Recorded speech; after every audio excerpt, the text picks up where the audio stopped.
सर्वप्रथम मी association of physicians of India Vidarbha chapter तर्फे आपल्या सगळ्यांचं स्वागत करतो. या आजच्या आपल्या चर्चासत्रासाठी आपण आपला रविवारचा अमूल्य वेळ दिला त्याबद्दल मी आपला आभारी आहे.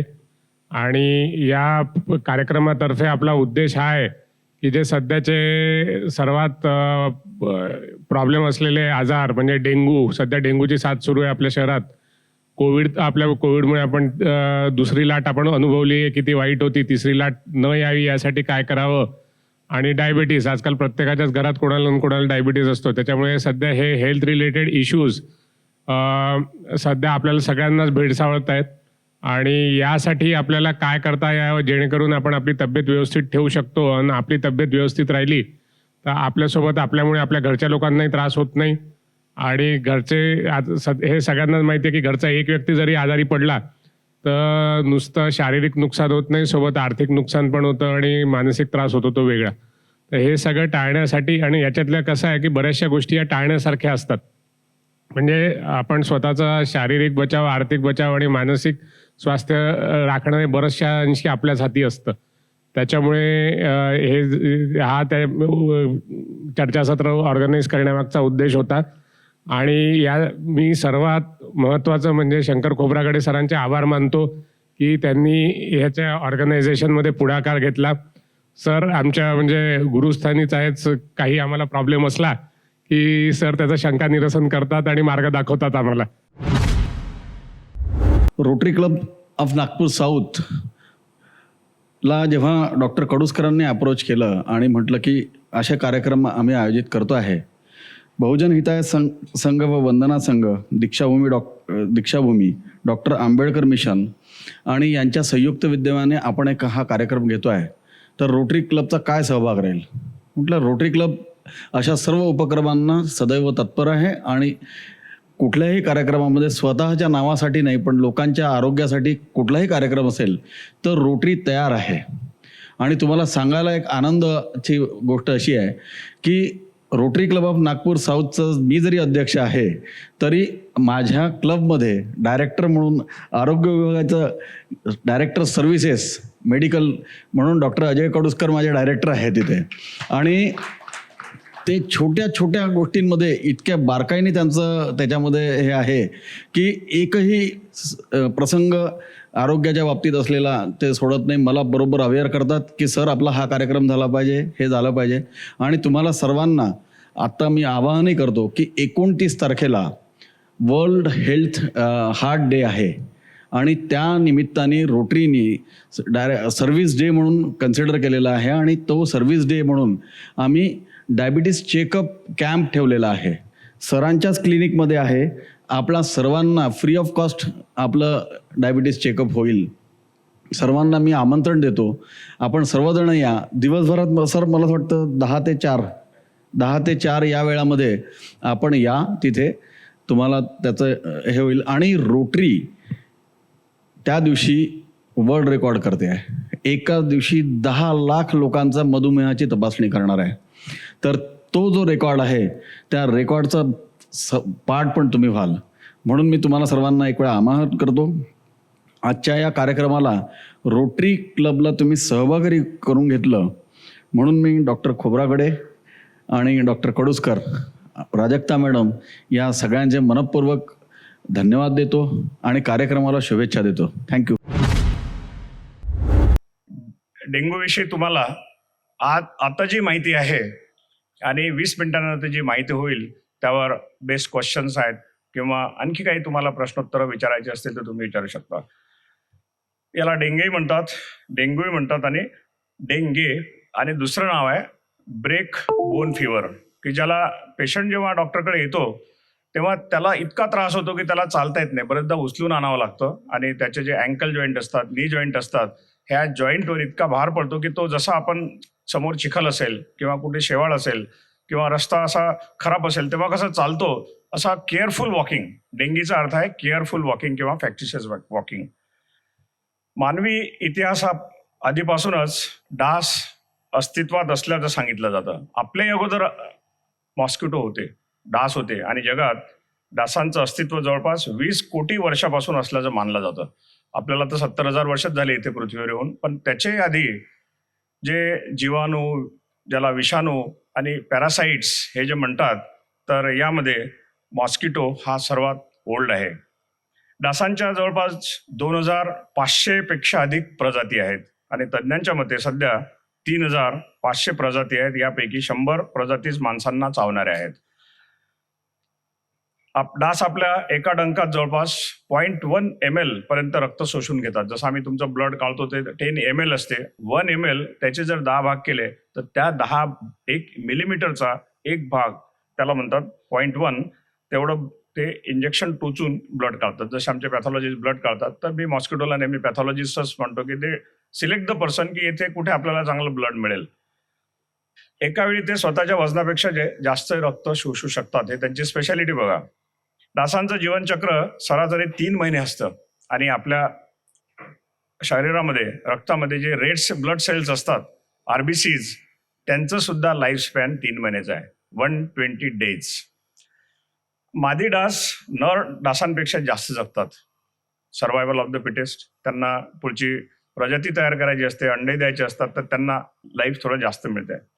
मरण्यापूर्वी मादी साधारणतः 500 अंडे देऊ शकते आणि एक डास एका सेकंदात 500 वेळा आपला पंख फडफडवतात. म्हणजे एका सेकंदामध्ये 500 टाइम्स.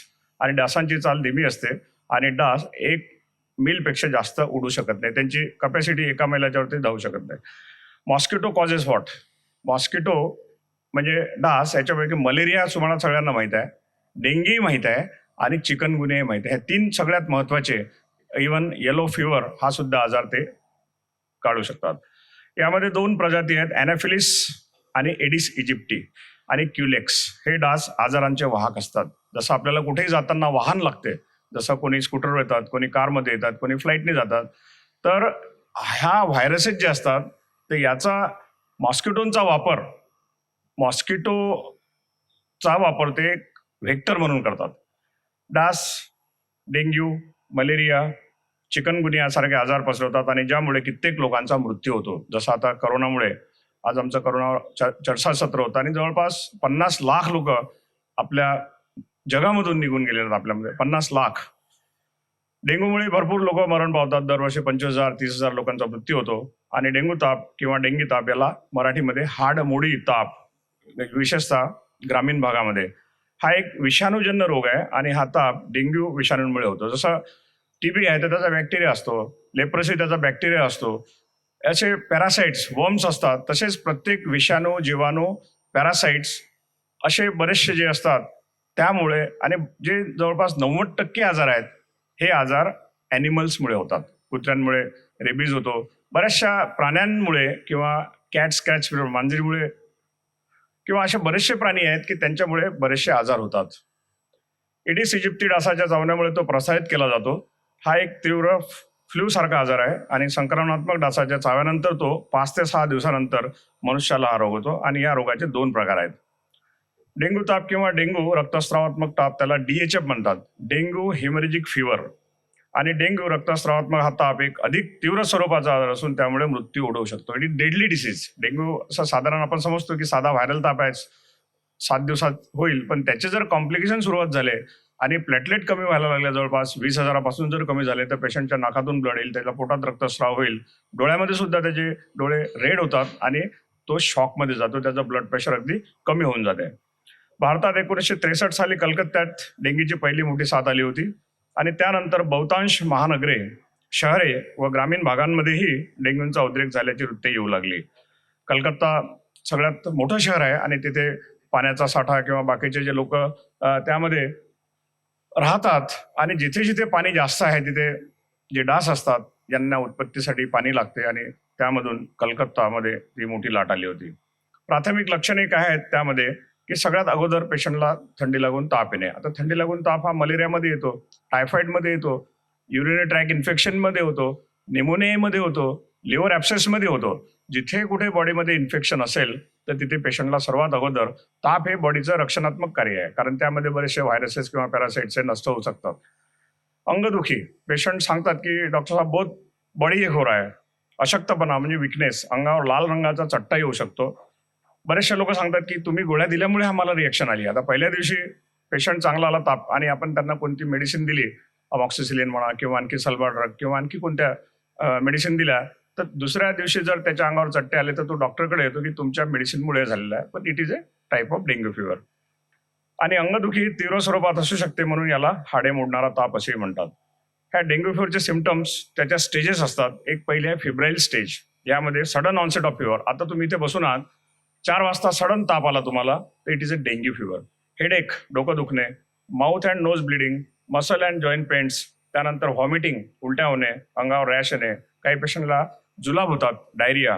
आणि तो जर पेशंट 7 दिवसात ठीक नाही झाला तर मग त्याला क्रिटिकल फेज म्हणतात. आणि या क्रिटिकल फेजमध्ये त्याचं ब्लड प्रेशर कमी होते, म्हणजे 70 किंवा 90/70 असं ब्लड प्रेशर राहील. प्लुरल इफ्युजन म्हणजे आपल्या लंग्सवर एक कव्हर असते आणि त्या कव्हरमध्ये पाणी जमा होते, त्याला म्हणतात प्लुरल इफ्युजन. पोटामध्ये पेरिटोनियमच्या आतमध्ये सुद्धा पाणी होते, त्याला असायटिस म्हणतात. आणि गॅस्ट्रो इंटेस्टिनल ब्लिडिंग, कधी कधी पेशंटला जुलाब जेव्हा होतात त्यामध्ये रक्त सुद्धा जाते. आणि बरेचसे लोक त्याला ब्लिडिंग पाईल्स किंवा सांगतात की तुमच्या गोळ्या गरम झाल्या आणि त्याच्यामुळे ब्लडमध्ये त्या स्टूलमध्ये त्यांचं रक्त गेलेलं आहे. तिसरी फेज आहे रिकव्हरी फेज. आणि यामध्ये Altered level of consciousness, seizures ही जास्त डेंजरस आहे. सीझरमध्ये पेशंटला मिरगीचे झटके येणे, इचिंग, बॉडीमध्ये खूप खास सुटणे आणि स्लो हार्ट रेट. जर आम्ही जेव्हा पेशंटचा ECG काढतो, बरेचदा आमच्याकडे पेशंट येतात, आम्ही सांगतो की तुमचं BP लो आहे, तुम्हाला ECG करावं लागतात. तर पेशंट सांगतात की मला फक्त ताप आहे, मला बाकी काहीच नाही, तुम्ही तापाच्या गोळ्या द्या. पण आम्हाला त्याचा हार्ट रेट जवळपास 60च्या खाली आला, पल्स रेट, तर आम्ही सांगतो की आम्हाला ECG काढायचा असतो. आणि त्यामध्ये जर त्याला हार्ट रेट कमी झाला असेल तर, कारण साधारण तापेमध्ये हार्ट रेट वाढतो, 100च्या वर जातो, 120 ठोके एका मिनिटाला होतात. पण ह्या डेंग्यूमध्ये हार्ट रेट कमी होतो रिकव्हरी फेजमध्ये. डोळ्यांची जळजळ, रक्तातील प्लेटलेटची संख्या कमी होते. आणि म्हणून आम्ही दररोज पेशंटचे प्लेटलेट पाहतो. नॉर्मल प्लेटलेटची संख्या 1.5 लाख ते जवळपास 4.5 लाख असते. त्यामध्ये कधी 90,000 असतात, कधी 50,000 असतात. आणि 20,000 जर झाले तर मग त्याला प्लेटलेट ट्रान्सफ्युजन द्यावं लागतं. एकदम जोरात ताप आणि डोक्याचा पुढचा भाग हा अतिशय, समोरचा भाग जास्त दुखतो. डोळ्याच्या मागील भागामध्ये वेदना होतात आणि डोळ्यांच्या हालचालीसोबत त्या अधिक तीव्र होतात. पेशंट सांगतात की आपल्याला चव आणि तुम्ही करोनामध्ये बघितलं असेल की करोनाचे पेशंट येतात की पहिल्या दिवशी आम्हाला देर इज नो टेस्ट, त्याने काही जरी खाल्लं, म्हणून बरेचदा टेस्ट करायच्या आधी RT-PCR किंवा रॅपिड अँटिजेन टेस्ट करायच्या अगोदर आम्ही त्याला सांगतो की बाबा गुळ खाऊन बघ किंवा एखादे चिंच खाऊन बघ. जर तुला नॉर्मल टेस्ट आली then it is not corona. आणि जर टेस्ट नसेल तर बरेचसे लोक कडुनिंबाचा पाला सुद्धा बऱ्याचशा लोकांनी केलेले आहेत. छाती आणि वरील अवयवांवर गोवरासारखे पुरळ येतात. बरेचदा हर्पिक झोस्टर म्हणा किंवा हर्पिक सिम्प्लेक्स असे पुरळ येणारे आजार असतात. मळमळणे, उलट्या होणे, त्वचेवर व्रण उठणे. आणि DHF मध्ये हा गंभीर स्वरूपाचा प्रकार असून यात तापाबरोबरच बाह्य रक्तस्राव, चट्टे उठणे, हिरड्यांमधून रक्तस्राव. बरेचदा काही पेशंट निफिडिपिनच्या गोळ्या घेतात, निकार्डिया रिटार्ड किंवा कॅल्शियम चॅनल ब्लॉकर, त्याचा साईड इफेक्ट आहे ब्लिडिंग गम्स. काही लोकांना व्हिटॅमिन सीची कमी असते, त्यामधून पण होतो. पण एक पेशंट आज चांगला आहे आणि त्याला उद्या जर ब्लिडिंग सुरू झाला दातामधून तर it can be a dengue fever. अंतर्गत रक्तस्राव हा फार डेंजरस आहे आणि बरेचदा अँटिसिपेट नाही करता येत की कोणाला कुठून त्याला ब्लिडिंग होत असेल. बरेचदा आतड्यांमध्ये रक्तस्राव झाला तर तो फार डेंजरस आहे आणि त्यामध्ये मग बरेचदा ॲक्यूट ॲब्डोमेन आणि त्याचा अल्ट्रासाऊंड करून त्याचा ट्रीटमेंट करावं लागतं. प्लेटलेटची संख्या कमी होणे इत्यादी प्रकार होऊ शकतात. छातीत दुखणे, पोटात पाणी जमा होणे, बाकी डेंग्यूची जे लक्षण असतात ते इतर बरेचसे आम्हाला 10 ताप लक्षात ठेवावे लागतात. Malaria, typhoid fever, pneumonia, lung abscess, liver abscess, tuberculosis, brain abscess, osteomyelitis असे बरेचसे प्रकार आहेत युरिनरी ट्रॅक इन्फेक्शन पासून. तर यामधून हा ॲक्च्युअली कोणता आजार आहे हा पहिल्या दिवशी कळायला मार्ग नसतो आणि म्हणूनच आम्ही बरेचशा टेस्ट डॉक्टर लोक पेशंटला सांगत असतो. बरेचदा पेशंटच्या पायावर जनरली आपण पेशंटचे पाय तपासत नाही. बरेचदा दवाखान्यात गर्दी असते, पेशंट बसून असतात, तर सुपरफिशियल एक्झामिनेशनमध्ये हे सुटू शकते. डेंग्यूमुळे मेंदूला सुद्धा सूज येण्याचा प्रकार, बरेचसे पेशंट अनकॉन्शियस होतात आणि ते कोमामध्ये जातात, त्याला एन्केफेलोपॅथी सुद्धा म्हटलं जाते. आणि शरीराचा एखादा भाग लुळा पडणे, पॅरालिसिस होणे आणि कधी कधी पायामध्ये गँग्रीन सुद्धा होते क्लॉटमुळे. तर यामध्ये बरेचदा आपण पाहतो की रुग्णाला तहान लागते, त्याचे तोंड कोरडे पडते आणि नाडी कमकुवतपणे चालते, श्वास घेताना त्रास होतो, डिफिकल्टी इन ब्रिदिंग. बरेचदा आपल्याला कोविडमध्ये काय मिळालेले आहे की पेशंट 3ऱ्या-4थ्या दिवशी ब्रेथलेसनेस होतो, त्याचं सॅच्युरेशन 90च्या खाली जातात आणि मग पेशंट धावपळ करत असतात बेड मिळण्यासाठी. तर यामध्ये आपल्याला हे सुद्धा बघावं लागेल की whether it is a corona, whether it is a dengue, typhoid और मलेरिया. यामध्ये बऱ्याचशा पेशंटच्या हातावर असे चट्टे येतात आणि रुग्ण अस्वस्थ होतो, थंड पडतो, नाडी मंदावते, रक्तदाब कमी होतो आणि शेवटी last it is A death. बरेचदा पेशंट स्वतः काही मेडिसिन घेत असतात, सेल्फ मेडिकेशन, ज्याला OTC आपण म्हणतो, ओव्हर द काउंटर ड्रग्स, आणि यामध्ये बरेचशा पेशंटला रिॲक्शन सुद्धा येतात आणि चुकीचं निदान. आपल्या भारतामध्ये बरेचसे आर्ग्युमेंटिव्ह पेशंट मिळतात तुम्हाला, ते ऍक्सेप्ट करत नाही की त्यांना ऍक्च्युअली काय आहे, आणि स्वतः गुगल, आजकाल एक गुगल सुद्धा डॉक्टर आहे, आणि त्या गुगलमध्ये जाऊन किंवा व्हॉट्सअप युनिव्हर्सिटीचे मेसेज वाचून बरेचदा लोक स्वतः उपचार घेतात 3-4 दिवस, आणि 5व्या-6व्या दिवशी सिरियस झाल्यानंतर मग डॉक्टरकडे आणतात, आणि तेव्हा तो कॉम्प्लिकेटेड पेशंट असतो, आणि बरेचसे डॉक्टर कॉम्प्लिकेटेड पेशंट ठेवत नाही, कारण त्यांच्याकडे तेवढे व्हेंटिलेटर, तेवढ्या फॅसिलिटीज, तेवढ्या नर्सिंग होम्स, आणि आजकाल पेशंट जर मृत्यू झाला तर मग दवाखान्यामध्ये तोडफोड किंवा बाकीचे प्रकार तुम्हाला बघायला मिळतात. यामध्ये सगळ्यात प्रिव्हेंटिव्ह मेजर फार महत्वाचे आहे, की डेंग्यूचं निदान महत्वाचं आहे, डायग्नोसिस महत्वाचं आहे, आणि हे डायग्नोसिस करताना आम्ही पेशंटचं ब्लड काढतो आणि त्यामध्ये NS1 अँटीजन आहे का, किंवा आणखी मलेरियाचा जंतू आहे का, पॅरासाइट्स आहे का, प्लाझ्मोडियम वायवॅक्स आहे का, प्लाझ्मोडियम फॅल्सिफरम आहे का, ह्या बऱ्याचशा जे मायक्रोस्कोपमधून आमचे जे मायक्रोबायोलॉजिस्ट असतात किंवा पॅथॉलॉजिस्ट असतात ते आम्हाला निदान करण्यासाठी मदत करतात. हा जो विषाणू आहे त्याच्यामध्ये 4 प्रकार असतात. डेंग्यू 1, डेंग्यू 2, DV1 म्हणतात त्याला, आणि 1 ते 4 असे असतात, आणि म्हणून जर तुम्ही एकावर व्हॅक्सिन तयार केलं तर दुसरा तरी तुम्हाला होऊ शकतो, म्हणून आज पॉलिव्हॅलंट व्हॅक्सिनची आवश्यकता आहे.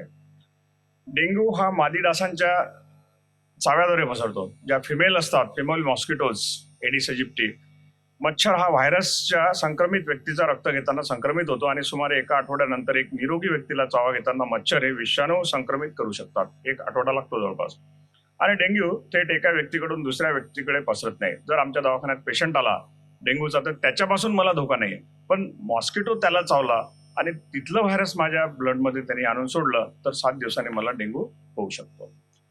1940 पासून डेंग्यू संक्रमणाचे संक्रामक प्रमाण वाढलेले आहे, आणि लांब पल्ल्याच्या प्रवासी आता आजकाल एरोप्लेन असल्यामुळे फार सोपं झालं आहे. सकाळचा पेशंट मुंबईतून नागपूरला आला, 1 तासामध्ये तो व्हायरस घेऊन आला तर इथे सुद्धा पसरू शकतो. लोकसंख्या वाढ, शहरीकरण, स्वच्छतेचा अभाव सगळ्यात महत्वाचा. आज तुम्ही बघाल पावसामुळे अस्वच्छता तुम्हाला दिसेल. अकार्यक्षम डास नियंत्रण, कारण फवारा वगैरे मारण्याचे प्रकार कमी दिसतात. जगाच्या क्षेत्रात राहतात येथे डेंग्यूचा धोका संभवतो. डेंग्यू हा स्थानिक रोग आहे, याचा अर्थ जगाच्या उष्णकटिबंधीय क्षेत्रांमध्ये नियमितपणे उद्भवते. आफ्रिका, अमेरिका, आशिया, कॅरिबियन आणि पॅसिफिकमधील देशांमध्ये हा रोग आहे. आणि यामध्ये हा जो तुम्हाला मॉस्किटो दिसतो त्याची स्पेशालिटी बघा. It is looking like A black tiger. त्याच्या ज्या व्हाईट पट्टे असतात, ब्लॅक पट्टे असतात, आणि हा एनाफिलिस मॉस्किटो, एडिस इजिप्टी, आणि दुसरा एक अल्बोपॅक्टो म्हणतात त्याला. असे वेगवेगळे प्रकार आहेत आणि त्यामध्ये वेगवेगळ्या फॅमिलीज असतात. म्हणजे एक डासाचा चावा जर घेतला तर त्यामध्ये तो कोणता विषाणू सोडेल हे आपल्याला जे व्हायरोलॉजिस्ट असतात ते योग्य प्रकारे सांगू शकतात. वेक्टरमध्ये प्राणी आणि सूक्ष्मजीव समाविष्ट असतात, ज्यात विविध रोग पसरतात, आणि सर्वात सामान्य वेक्टर म्हणजे अनक्रावेटेड प्राण्यांचे बाह्य स्केलेटॉन हे याचं प्रकरण आहे. आर्थ्रोपोड म्हणतात त्यांना, आणि यामधून लाईम डिसीज सुद्धा होऊ शकतो, येलो फिवर सुद्धा होऊ शकतो, आणि मलेरिया आणि चिकनगुनिया. जेव्हा एखादा डास संक्रमित रक्ताचे शोषण करतो तेव्हा डेंग्यू व्हायरसचा संसर्ग होतो, आणि संसर्गग्रस्त डास नंतर त्या विषाणूंना निरोगी लोकांमध्ये पाठवतो. डेंग्यू हा एका व्यक्तीपासून दुसऱ्या व्यक्तीवर थेट पसरत नाही, मी आधी सांगितलेलं आहे, आणि डेंग्यूचा प्रसार करण्यासाठी सगळ्यात महत्वाचा आहे डास. डासच जर नसतील तर dengue, malaria, chikungunya, yellow fever ह्या जे व्हायरसेस असतात हे सुद्धा होणार नाहीत. पहिल्यांदा हा आजार चीनमध्ये, सगळं काही गोष्टी चीनच करतात. आज तुम्हाला चीनी लोकांबद्दल सांगायचं असेल तर चीन हा जागतिक मधुमेहाची राजधानी आहे. म्हणजे it is a capital of diabetes. It is a origin of corona virus. वुहानमधून तुम्हाला माहित आहे की त्यांनी डिसेंबर 2019 मध्ये काय करून ठेवलं, आणि पूर्ण जगाला आज 50 लाख लोक मरण पावलेले आहेत त्या छोट्याशा करोनामुळे. आणि करोना दिसत नाही, आणि बरेचसे लोक म्हणतात, आता करोनावर मॅडम बोलतीलच. आणि 17व्या शतकामध्ये डेंग्यूची भयंकर साथ आली होती, त्याचे चीनमध्ये पुरावे आहेत. आणि 1769 ते 1780 मध्ये देखील मोठ्या प्रमाणात डेंग्यूचे लोक आजारी झाल्याचे आढळून आले, आणि डेंग्यूमुळे आशिया, आफ्रिका आणि उत्तर अमेरिकेमध्ये सुद्धा हा प्रकार आहे, आणि बरीच जीवहानी झालेली आहे. 1906 मध्ये हा आजार एडिस इजिप्ती डासांच्या संक्रमणात्मक चाव्याद्वारे प्रसारित झालेला आहे आणि हे कन्फर्म झालेलं आहे की डॉक्टर लोक हे शोधतात की what is the exact cause of disease. आजच्या काळात जवळपास 2.5 कोटी म्हणजे जगाच्या 40% लोकसंख्येमध्ये हा डिसीज असतो आणि डेंग्यू शब्दाची उत्पत्ती मी सांगितलंय की हा स्वाहिली शब्द आहे आणि डेंगी म्हणजे केअरफुल वॉकिंग. चालताना आपण खाली पाहून चालतो कारण आपले जॉईंट दुखत असतात. त्यामध्ये पॉलीआर्थ्राल्जिया आणि मायल्जिया ज्यामध्ये स्नायूमध्ये भयंकर पेन होते आणि बरेचदा पेशंट असे पट्ट्या बांधून येतात किंवा काहीतरी दोऱ्या बांधून येतात आणि बरेचदा त्यांना उचलून सुद्धा आणण्यात येतं. हा एक स्वाहिली शब्द आहे डेंगू पासून तयार झालेला डेंगी. केअरफुल वॉकिंग चालताना आणि डेंग्यू वेस्ट इंडिज मध्ये सुद्धा बरेचदा जे लोक त्या काळामध्ये गुलाम होते त्यांच्यामध्ये सुद्धा पसरलेला होता आणि यामध्ये बरेचदा कारण पोटामध्ये पाणी होते, छातीमध्ये पाणी होते म्हणून याला जलजन्य सुद्धा म्हणतात. आणि जलापासून जे मॉस्किटो तयार होतात आणि त्या मॉस्किटो ब्रीडिंगमुळे आपल्या घरात जे पॉट्स असतात, फ्लॉवर पॉट्स असतात किंवा आजकाल नागपूरमध्ये कूलर असतात आणि त्यामध्ये आपण असं वाटतं की आता पावसाळा सुरू व्हायच्या अगोदर बरेचदा आपण कूलर साफ करत नाही आणि याची स्पेशालिटी अशी आहे की हा स्वच्छ पाण्यामध्ये राहतो, ज्याला जे क्लीन वॉटर असते त्यामध्ये त्याचं फर्टिलायझेशन किंवा एग्स होतात. याचे जे संशोधक आहेत बेंजामिन रश, जे आपण देतो AKT4 वगैरे, पायरोजेनामाइड वगैरे, आयसोनियाझाइड, तशी याची एक स्पेसिफिक ट्रीटमेंट नाही आहे. There is no antiviral drug which will act on this dengue fever. त्यामध्ये पेशंटला डिहायड्रेशन जर असेल त्याला भरपूर सलाईन किंवा ओरल रिहायड्रेशन थेरपी आपण देत राहतो. हॉस्पिटलायझेशन सगळ्यात महत्वाचं. बरेचसे पेशंट घरीच 4-5 दिवस टाइमपास करतात आणि मग तो क्रिटिकल फेजमध्ये गेला तर त्यामध्ये मग हॉस्पिटलमध्ये गेल्यानंतर त्याचा व्हेंटिलेटर किंवा बाकीचे प्रकार होत असतात. आणि यामध्ये सगळ्यात महत्वाचं आज प्रबोधनाचं महत्वाचं कारण आहे की आपल्याला नॉलेज मिळायला पाहिजे. डासांना प्रजननापासून त्यांच्या अंडी त्यांनी देऊ नये म्हणून त्यांना नष्ट करणे हा सगळ्यात महत्वाचा उपाय. त्या प्रकारे आपल्या ज्या मॉस्किटो नेट्स असतात, मच्छरदाण्या असतात ते वापरायला पाहिजे, पण बरेचदा आपण वापरत नाही. आणि हे जे घरामध्ये असे बरेचसे प्लांट्स असतात, पॉट्स असतात किंवा असे जुने टायर असतात त्यामध्ये पाणी साचून राहते. तर सर्वात महत्वाचं ज्याला आपण अंगभर कपडे घातले मुळे हा त्याचा जो प्रादुर्भाव आहे हा टाळू शकता येते आपल्याला. ट्रीटमेंटमध्ये सिम्पटमॅटिक ट्रीटमेंट आम्ही देतो की पेशंटला ताप असेल त्याचा पॅरासिटामॉल द्या किंवा IV फ्लुइड द्या किंवा अँटीबायोटिकचा याच्यामध्ये काही रोल नसतो. आणि उलट्या झाल्या तर उलट्यांचे इंजेक्शन द्या, जुलाब झाला तर त्याला, म्हणजे इट इज अ सिम्पटमॅटिक ट्रीटमेंट. आणि म्हणूनच यावर रिसर्च सुरू आहे की टेट्राव्हॅलंट व्हॅक्सिन सध्या तरी अवेलेबल नाही आहे आणि जे बरेचसे देश आहेत, विकसित देश आहेत, त्यांच्याकडे असे मॉस्किटो वगैरे नसतात. त्याच्यामुळे ते लोक या आजारांवर मलेरिया म्हटलं, माझ्या हॉस्पिटलमध्ये एक मलेरियाने डेथ झाली होती ऑस्ट्रेलियाची भिक्कुनी.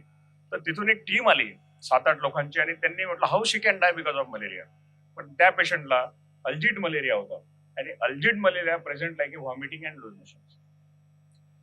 म्हणून डेंग्यूला घाबरू नका, काळजी घ्या आणि त्यांच्या लक्षणापासून आपण सावध असा आणि औषधं वेळेवर घेणे महत्वाचं आहे. आणि जर तुमच्या हाताच्या बाहेर केस गेली तर त्याला ॲम्ब्युलन्स बोलवून त्यामध्ये हॉस्पिटलला ऍडमिट करायला पाहिजे. आणि हे जे असे आपण घरी राहतो तेव्हा बरेचसे असे भांडे असतात ज्यामध्ये पाणी साचू शकते, त्याला आपण फेकून द्यायला पाहिजे. आणि जे पॉट्स असतात ते सुद्धा क्लीन करून त्यामध्ये जिथे जिथे आपल्याला असं वाटेल की इथे डासांची उत्पत्ती होऊ शकते तर त्यांना आपल्याला प्रतिबंधात्मक उपाय घ्यावा लागतो.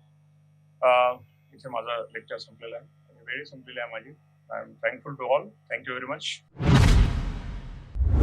आजार जे जनरली असतात ते अक्यूट केअर आणि क्रॉनिक केअर असे 2 प्रकारचे असतात. आता जसं डेंग्यू झाला, मलेरिया झाला किंवा कोविड झाला, हे सगळे अक्यूट आजारांमध्ये मोडतात. अक्यूट म्हणजे माणसाला ताप येतो, काही दिवसात हे होतं आणि मग आयदर तो बरा होतो किंवा मग तो सिरियस होऊन ऍडमिट वगैरे व्हावं लागतं. दुसरा जो क्रॉनिक केअर मधले जे आजार असतात, क्रॉनिक आजार ज्याला म्हणतो, त्याच्यात ब्लड प्रेशर झालं, डायबिटीज झालं, हार्टचे आजार झालं, हे सगळे मोडतात. या आजारांमध्ये काय असतं, जनरली दुर्लक्ष होतं या आजारांकडे. या आजारांकडे दुर्लक्ष का होतं, माणसाला त्रास झाला की माणूस धावत डॉक्टरकडे जातो लगेच. पण एखाद्याचं शुगर वाढलेली असली, BP वाढलेलं असलं तर लगेच काही त्रास होत नाही. याचा जो त्रास होतो तो काही वर्षांनी आपल्याला समोर येतो. पण म्हणजे जसं आपण ऐकतो की डायबिटीजमुळे कोणाची किडनी खराब झाली, हार्ट खराब झालं, हे एका रात्रीत होत नाही. वर्षानुवर्ष जेव्हा त्याचे बॅड इफेक्ट होतात तेव्हा हे समोर येतात आपलं. आणि सर्वात महत्वाचं आहे की हे सगळं टाळता येतं. एखाद्या माणसाचा 45व्या वर्षी डायबिटीजमुळे किडनी खराब झाली, 50व्या वर्षी जेव्हा पूर्ण परिवाराची जबाबदारी असते त्याच्यावर तेव्हा हार्ट अटॅक येऊन तो गेला, तर हे सगळं टाळता येण्यासारखं असतं. तर या परिसंवादाचा हा उद्देशच हा आहे की जे आपल्याला टाळता यावं ते आपल्या नॉलेजच्या शक्तीने ते आपण टाळू शकावं, हा याचा मागचा उद्देश आहे. तर सर आणि मॅडम हे अक्यूट केअर बद्दल बोलणार आहेत, मी क्रॉनिक केअर बद्दल बोलणार आहे आणि त्यात मी डायबिटीज बद्दल बोलणार आहे. डायबिटीज बद्दलच का, बाकी सर्व आजार आहे डायबिटीज बद्दलच का, याचं कारण आहे तिचं जसं सर बोलले की चीन हा डायबिटीजचे वर्ल्ड कॅपिटल आहे, पण आपण नको त्या बाबतीत त्यांच्याशी कंपॅरिझन करतो आणि आपण 2 नंबरवरती आहोत जगात. तर आपली पॉप्युलेशनच इतकी आहे की जसं डायबिटीजचं प्रमाण साधारण भारतात 8% समजलं जातं. आता तुम्ही नागपूर शहरात 130 कोटींच्या देशमध्ये तुम्ही 8% पकडाल, तर आपल्या इथे 1% जरी म्हटलं तरी पाहायला 1% हा आकडा कमी वाटतो, पण 1% 1 कोटीच्या वरती होऊन जातो.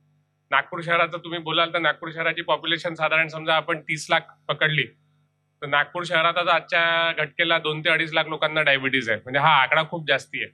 आणि नुसतं आपण एका माणसाबद्दल बोलण्यात पॉईंट नसतो, एखाद्या घरचा एखाद्या व्यक्ती आजारी होतो तेव्हा तो पूर्ण परिवार अफेक्ट होतो. त्याच्यामुळे हे सगळं जे टाळता येतं ते टाळायचा प्रयत्न करायला पाहिजे. आणि दुसरं कसं आहे की सध्याच्या याच्यात knowledge is everything, but correct knowledge is what is everything. हे व्हॉट्सअप युनिव्हर्सिटी मुळे म्हणा किंवा जे चुकीचे समज जे पसरले जातात त्याच्यामुळे लोकांमध्ये खूप गैरसमज निर्माण होतात. आणि त्या गैरसमजामुळे काय होतं की जे जसं सर म्हणाले पेशंट सिरियस झाल्यावरच दवाखान्यात येतो, याचं एक प्रमुख कारण आहे की जे लोकांमध्ये असलेले गैरसमज, ते गैरसमज आपण दूर करणं फार गरजेचं आहे. तर म्हणून मी याला मधुमेह, आपल्याला सगळ्यांना माहिती आहे डायबिटीज म्हणजे गोडाशी रिलेटेड आहे, ब्लड शुगरशी रिलेटेड आहे, म्हणून मी याचं नाव दिलेलं आहे गोड गैरसमज. सर्वात पहिला एक गैरसमज लोकांमध्ये जो असतो की माझ्या घरी कोणालाही डायबिटीज नाहीये त्याच्यामुळे मला होऊच शकत नाही, त्याच्यामुळे लोक चेकच करत नाही. पण आपण हे एक लक्षात ठेवायला पाहिजे, अनुवंशिकता हे मधुमेह होण्यामागचं केवळ एक कारण आहे. आधीच्या जनरेशन मध्ये नव्हता म्हणून आपल्याला होणार नाही असं अजिबात नाही आहे. कारण त्यांची जीवनशैली आणि आपली जीवनशैली, जी 40-50 वर्षा अगोदरची जीवनशैली होती आणि आताची जीवनशैली होती, याच्यात जमीन आसमानचा फरक आहे. आधीच्या काळी लोक इथून 10 किलोमीटर पायी जायचा विचार करायचे. आता तुम्ही घरातल्या लहान मुलांनाही म्हणा काही त्याला आणायला पाठवा तर तो 2 व्हीलरने जातो, पायी जात नाही. ताणतणाव हा फार वाढलेला आहे. आधी लोक कमी याच्यात सुखात राहायचे, आता जास्ती याच्यातही दुःखात राहतात. आणि ताणतणाव हे मधुमेहाच्या मागे, हार्ट अटॅकच्या मागे, बीपी वाढण्याच्या मागे प्रमुख कारण आहे. अनियमित आहार, जेवायच्या वेळा बदललेल्या, जे खायला पाहिजे ते खात नाही, जे नको खायला ते जास्ती प्रमाणात खातात, श्रमाचा अभाव. अजून एक महत्वाचं कारण म्हणजे स्त्रियांमध्ये गर्भधारणेचे वाढत चाललेले वय. आपण ऐकलं असेल की एक जेस्टेशनल डायबिटीज नावाचा प्रकार असतो, म्हणजे प्रेग्नन्सीमध्ये जो बायकांना डायबिटीज होतो, प्रेग्नंट बायकांना, त्याला जेस्टेशनल डायबिटीज म्हणतात. आधीच्या एक 40-50 वर्ष आधी त्याचं प्रमाण इतकं जास्त नव्हतं, आताच का वाढलेलं आहे? आता याच्यामुळे वाढलेलं आहे की एक तर ताणतणाव आणि वजन वाढण्याचं प्रमाण वाढलेलं आहे, प्लस गर्भधारणेचं वय पण स्त्रियांमध्ये वाढलेलं आहे, त्याच्यामुळे हे याचं इन्सिडन्स वाढत गेलेलं आहे. दुसरी महत्वाची गोष्ट की आपल्या सगळ्याच भारतीय वंशाच्या लोकांमध्ये बॉडी फॅटचं प्रमाण जास्ती असतं आणि मसल मासचं प्रमाण कमी असतं. म्हणजे वजन वाढणे म्हणजे आपण हे खाते पिते घरकेचं लक्षण समजतोय चुकीचं आहे. वजन वाढणे म्हणजे आपल्या शरीरातला मसल मास वाढत असेल तर ठीक आहे, पण काय वाटतं, आपलं वजन वाढतं म्हणजे आपल्या शरीरातलं बॉडी फॅट वाढतं. शरीरातलं बॉडी फॅटचं प्रमाण वाढलं की इन्सुलिन जे डायबिटीज प्रिव्हेन्शनसाठी म्हणजे शुगर नॉर्मल ठेवण्यासाठी आवश्यक असतं त्याची कार्यक्षमता कमी होऊन जाते. म्हणून वजनाकडे लक्ष देणं गरजेचं आहे. तर तुमचं वजन अतिशय वाढायलाही नको आणि त्याच्यासाठी व्यायाम करणं गरजेचं आहे. आता हे सगळं आता तुम्ही पाहिलं असेल, आता ऑलिम्पिक होऊन गेले. ऑलिम्पिकमध्ये जो सिल्वर मेडल मिळालेला जो रवी दहिया नावाचा रेसलर आहे, तुम्ही त्याचा फोटो पाहाल तर तुम्हाला असं तो बिलकुलच लठ्ठ दिसणार नाही. 57 किलो वजन आहे फक्त त्याचं. इथे बसलेल्या आपल्या सगळ्यांचं वजन 57 किलोच्या जास्ती आहे. म्हणजे आपल्या शरीरात वाजवीपेक्षा जास्ती फॅटचं प्रमाण आहे. तर या सगळ्या गोष्टींमुळे जरी घरी कोणाला डायबिटीज नाही आहे तरी आपल्याला होऊ शकतो, म्हणून त्याचं चेकअप जरुरी आहे. दुसरं आहे की मला काही त्रास नाहीये, मी ब्लड शुगर का तपासू? तर त्रास होण्याची वाट पाहण्यात काही मतलब नसतो. कसं आहे की हा एक चुकीचा समज आहे की रक्ताच्या तपासण्या करणे किंवा बाबा डॉक्टरला पैसे मिळतात, पॅथॉलॉजीवाल्यांना पैसे मिळतात म्हणून ते रक्ताच्या तपासण्या करतात, असं नसतं. बरेचसे आजार असे असतात की ते त्रास व्हायची वाट पाहिली आपण तर हातची वेळ निघून गेलेली असते. डायबिटीजमध्ये 75 समजा ह्या रूममध्ये आता समजा 100 जण बसले आणि या 100 जणांपैकी 100 जणांची शुगर वाढलेली आहे. त्याच्यापैकी 75% लोकांना काही त्रासच नसतो, त्यांना माहितीच नसतं आपली शुगर वाढली. फक्त 25% लोकांना त्रास राहतो. याचा अर्थ असा नाही की त्या 75% लोकांची शुगर वाढलेली चालते, कारण ती वाढलेली शुगर आतल्या त्यांच्या किडनीला, हार्टला, डोळ्याला, पायाच्या नसांना, ब्रेनला डॅमेज करत असते. ते डॅमेज आज समोर नाही येणार, काही वर्षांसमोर येईल.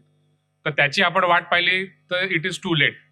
मग तुम्ही जगात कुठेही जा, मी पेशंटला सरळ शब्दात सांगतो, तुझ्याजवळ किती पैसा असो, तुझी किती ओळख असो, किती पोहोच असो, तू जगात कुठेही जा, आता कोणी काही करू शकत नाही. तर ही वेळ आपण येण्यापासूनच रोखू शकतो. तिसरा आहे की मी गोड खात नाही, व्यायाम करतो म्हणून मला औषधाची गरज नाही. तर जेव्हा एखाद्या व्यक्तीला डायबिटीसचं डिटेक्शन होतं तेव्हा त्याची शरीरातली इन्सुलिन तयार करण्याची क्षमता 50% ऑलरेडी कमी झालेली असते. आणि जे काही इन्सुलिन तयार होत असतं त्याची इन्सुलिनची कार्यक्षमता कमी झालेली असते, ज्याला मेडिकल टर्मिनॉलॉजीमध्ये इन्सुलिन रेझिस्टन्स म्हणतात. त्याच्यामुळे लाईफस्टाईल मॉडिफिकेशन म्हणजे व्यायाम करणे, आहारातली गोड पदार्थ, कार्बोहायड्रेट, म्हणजे जसं आपण ऐकतो की चहात साखर नका घेऊ, भात कमी खा, बटाटे कमी खा, हे औषधासोबत आवश्यक आहे. अर्धी ट्रीटमेंट हे लाईफस्टाईल मॉडिफिकेशननी असते आणि अर्धी ट्रीटमेंट हे जे डॉक्टरांनी आपल्याला गोळ्या दिल्या असतात त्याच्यामुळे हे असते. फक्त प्री डायबिटीस ही एक स्टेज असते. प्री डायबिटीस म्हणजे त्या व्यक्तीला डायबिटीस होण्याची शक्यता असते, अजून झालेला नसतो. त्या स्टेजमध्ये फक्त हे व्यायाम आणि याने हे होतं. एकदा डायबिटीस झाला की डॉक्टरच्या सल्ल्यानुसार लाईफस्टाईल मॉडिफिकेशन म्हणजे व्यायाम आणि आहारासोबत गोळ्या घेणं ही तितकंच आवश्यक आहे. कारण का की आपल्याला ते कॉम्प्लिकेशन्स टाळायचे आहेत, म्हणून हे जरुरी आहे. त्याच्यामुळे मी गोड खाणार नाही, मी व्यायाम करीन आणि माझं सगळं नॉर्मल होऊन जाईल, माझी शुगर आपोआप कमी होईल असं नसतं. चौथा जो आपले गैरसमज आहे की मी गोड डायबिटीसची औषधं घेतो म्हणजे मी खूप आजारी आहे. तर पेशंटला मला सरळ, आजकाल काय होतं, आजकाल मी जेव्हा प्रॅक्टिस सुरू केली तेव्हा नवीन डायबिटीस झालेले जे पेशंट यायचे ते 50शीतले यायचे, मग 40शीतले यायला लागले. आणि गेल्या 1-2 वर्षात मी पाहतोय की नवीन जे डायबिटीस झालेले पेशंट त्यांचे 30शीतलेच येतात. तर एखाद्याला म्हटलं की तुला डायबिटीज आहे तर तो एकदम हे होऊन म्हणजे स्वतःला बिमार समजायला लागतो.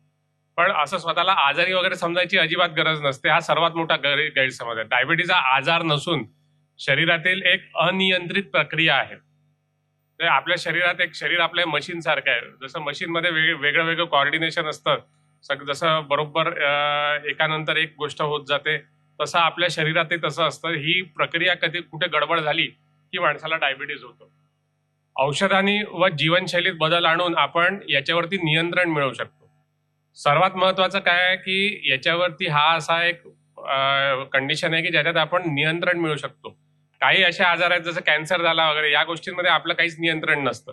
पण लकीली डायबिटीजमध्ये आपण समजा शुगर नॉर्मल ठेवली, नॉर्मल म्हणजे काय, ज्याला डायबिटीस आहे, मी नॉर्मल माणसाची गोष्ट नाही करत आहे, ज्याला ऑलरेडी डायबिटीस आहे त्याची फास्टिंग शुगर म्हणजे उपाशी पोटीची शुगर 130च्या आत आणि पोस्ट मील म्हणजे जेवणानंतर 2 तासांनी घेतलेली शुगर 180च्या आत असेल आणि HbA1c म्हणजे 3 महिन्याचं शुगरचं ॲव्हरेज असतं हे 7% किंवा त्याच्याहून कमी असेल तर डायबिटीसचे जे कॉम्प्लिकेशन मी आता मगाशी बोललो ते सगळे टाळता येतात. त्याच्यामुळे स्वतःला आजारी बिजारी न समजता त्याचा ऍक्च्युअल ट्रीटमेंट करून आपण पुढे होणारे मोठे आजार टाळून राहिलेलो. त्याच्यामुळे आज स्वतःला अजिबात आजारी समजून घेऊ नका, समजा कोणी औषधं घेत असतील तर. अजून 5वा गैरसमज हा आहे की माझी शुगर नॉर्मल आहे, मी औषधं बंद करू शकतो. हा काही सर्दी खोकल्यासारखा आजार नाही आहे की 5 दिवस गोळ्या घेतल्या, अँटीबायोटिक घेतलं मग आपण औषध बंद करू शकतो. जसं माणसाला जेवण रोज करण्याची गरज असते तसं औषधं पण रोज करण्याची गरज असते. आणि दुसरं, जसं याच्या आधी मी बोललो, औषधं घेतो म्हणजे आजार आहे म्हणून घेत नाही, आजार टाळण्यासाठी आपण औषध घेतोय. आपण रोज जेवण कशाला करतो, रोज जेवण याच्यासाठी करतो की आपल्या शरीराला एनर्जी मिळायला पाहिजे. तसंच आपल्या शरीरातल्या आतल्या सगळ्या प्रक्रिया नॉर्मल राहाव्यात म्हणून हे औषधं असतात. त्याच्यामुळे औषधं घेऊन आपण औषधं बंद केले तर ती परत काही दिवसात, काही महिन्यात ती शुगर परत जैसे ते होऊन जाते. फक्त काही कंडिशन्स असतात, जसं स्टिरॉइड इंड्यूस डायबिटीज. आता कोरोनामुळे बरेच लोकांना स्टिरॉइड द्यावं लागलं होतं, त्याच्यामुळे काही दिवस शुगर वाढली होती. त्याच्यात औषधं जरूर बंद होऊ शकतात, पण ते पण डॉक्टरच्या सल्ल्यानेच करायला हवे, स्वतःच्या याच्यात आपण हे करायला नको. आपल्या इथे बाहेर फ्रीमध्ये ऍडवाइस देणारी खूप जनता भेटते, पण मी सगळ्या माझ्या पेशंटला हेच सांगतो की फ्रीमध्ये जो ऍडवाइस देतो तो तुम्हाला त्रास झाला तर तो व्यक्ती कधीही तुम्हाला मदत करायला येत नाही. त्याच्यामुळे जो काय आहे ते तुमच्या डॉक्टरच्या सल्ल्यानुसारच करा, जे काय करायचं आहे ते. हा एक मोठा गैरसमज आहे की डायबिटीसची औषधं नेहमी घेतल्याने किडनी खराब होतील. हे चुकीचं आहे. जे औषधांमुळे, काही औषधांमुळे जरूर किडनी खराब होते, पण जसे पेन किलर, दर्द निवारक औषधं असतात ते रेग्युलरली खाल्ले तर किडनी होते, किडनीवर त्याचे वाईट परिणाम होऊन किडनी खराब होते. डायबिटीसच्या किंवा बीपीच्या औषधांनी किडनी अजिबात खराब होत नाही. उलट बीपी आणि शुगर नॉर्मल ठेवलं तर किडनीला आपण डॅमेज होण्यापासून टाळू शकतो. 7वं इन्सुलिन बद्दल आहे. मला डॉक्टरांनी इन्सुलिनचे इंजेक्शन घ्यायला सांगितले, म्हणजे इन्सुलिनचे इंजेक्शन घेणे म्हणजे काहीतरी वाईट असते. इन्सुलिनचे इंजेक्शन घेणे याच्यात काहीही वाईट नाहीये. कसं आहे की आपण या ज्या गोळ्या घेतो त्या काय करतात, त्या आपल्या शरीरात इन्सुलिन, पॅनक्रियाज नावाची ग्रंथी असते, तिथे इन्सुलिनचं प्रोडक्शन वाढवतात. पण कधी कधी हे इन्सुलिन, ते पॅनक्रियाज थकून गेलेलं असतं, त्याच्यात आत काही मालच तयार होत नसतो, त्याच्यामुळे आपण त्याला किती स्टिम्युलेट केलं तर काही आउटपुटच येत नाही. अशा सिच्युएशनमध्ये शुगर नॉर्मल ठेवण्यासाठी डॉक्टरांना तुम्हाला इन्सुलिनचं इंजेक्शन द्यावं लागतं. त्याच्यामुळे कसं आहे की तुम्ही गोळ्या घेता की इन्सुलिन घेता, की गोळ्या आणि इन्सुलिन दोन्ही घेता, याच्यापेक्षा तुमची शुगर नॉर्मल आहे की नाही हे महत्वाचं आहे. समजा तुम्ही 10 गोळ्या घेतल्या आणि तुमची शुगर वाढलेली राहिली तरी त्याला काही अर्थ नाही, पण तुम्ही गोळ्यांसोबत थोड्याफार प्रमाणात इन्सुलिन घेतलं आणि शुगर नॉर्मल राहिली तर त्यांनी तुम्ही होणारे कॉम्प्लिकेशन्स टाळू शकता. म्हणून इन्सुलिन घेणे हे काही वाईट नाहीये. जे टाईप 1 डायबेटिक पेशंट असतात, टाईप 1 म्हणजे शाळेत जाणाऱ्या मुलांना, कॉलेजमध्ये जाणाऱ्या मुलांना किंवा विशीतल्या मुलांना हा आजार प्रामुख्याने होतो. या पेशंटमध्ये काय पाहिलेलं आहे की त्यांना, त्यांच्या शरीरात मुळात इन्सुलिनच तयार होत नसतं, त्याच्यामुळे त्यांना जिवंत राहण्यासाठी इन्सुलिनचं इंजेक्शन घेणं गरजेचं असतं. पण चुकीच्या सल्ल्यामुळे, काही अजून कारणांमुळे लोक इन्सुलिन घेणं टाळतात आणि मग सिरियस होऊन डायबेटिक कोमात गेल्यावरती भरती होतात. आणि मग एकदा पेशंट सिरियस झाला की तो बरा होईल की ठीक होईल हे कोणी पण गॅरंटी देऊन सांगू शकत नाही. म्हणून इन्सुलिन टाईप 1 डायबिटीज मध्ये घेणं अत्यंत आवश्यक असतं. टाईप 2 डायबिटीज जो मोठ्यांमध्ये होतो, तो कॉमनली म्हणजे 95% लोकांमध्ये हा टाईप 2 डायबिटीज असतो. हा मोठ्यांमध्ये आढळतो. कधी कधी शुगर नॉर्मल ठेवण्यासाठी कधी कधी इन्सुलिनची गरज भासते. अशा वेळेस डॉक्टरच्या सल्ल्यानुसार इन्सुलिनचं इंजेक्शन घेणं जरुरी असतं. आणि जसं मी मगाशी बोललो, कॉम्प्लिकेशन्स टाळणं हा आपला उद्देश आहे. त्याच्यासाठी जे काय करायला पाहिजे ते आपण करायला पाहिजे. गोळ्यांनी झालं तर ठीक, गोळ्यांनी नाही ठीक झालं तर इन्सुलिन घ्यावं लागलं तरी वाईट काही नाही. अल्टिमेटली लॉंग टर्मचा विचार करायला पाहिजे. 5 वर्षानंतर, 10 वर्षानंतर, 15 वर्षानंतरचा विचार करायला पाहिजे. त्याच्यासाठी आज इन्सुलिन घेतलं तर काही हे नसतं.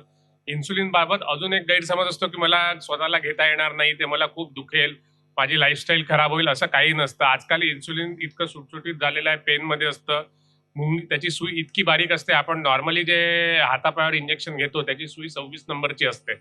इन्सुलिनच्या पेनची सुई जी असते ती 32 नंबरची असते, म्हणजे 6 पट बारीक असते. मुंगी चावल्यावर माणसाला जास्ती दुखतं, पण इन्सुलिन घेतल्यावर कमी दुखतं. आणि पेन असं ते तुम्ही आपल्या खिशात टाकून कुठेही घेऊन जाऊ शकता, इतकं ते सोपं झालेलं आहे. आणि त्या पेन म्हणजे जसं आपलं चष्म्याचं घर जसं असतं तशा ह्याच्यात ठेवून तुम्ही फ्रीजमध्ये ठेवू शकता. आणि असं काही हे नाहीये की याला फ्रीजच पाहिजे, हे पाहिजे. आता ज्या काही असे पेशंट असतात गावातले की जिथे वीज नसते, वीज असली तर वीज जाते, अशा पेशंट देखील इन्सुलिन घेऊ शकतात. त्याच्यासाठी वेगळे वेगळे हे येतात. साधा आपल्या मटक्यात हे ठेवून किंवा जे झाडं लावायची कुंडी असते त्याच्यात रेती टाकून त्याच्यात ते ठेवूनही ते ठेवता येतं.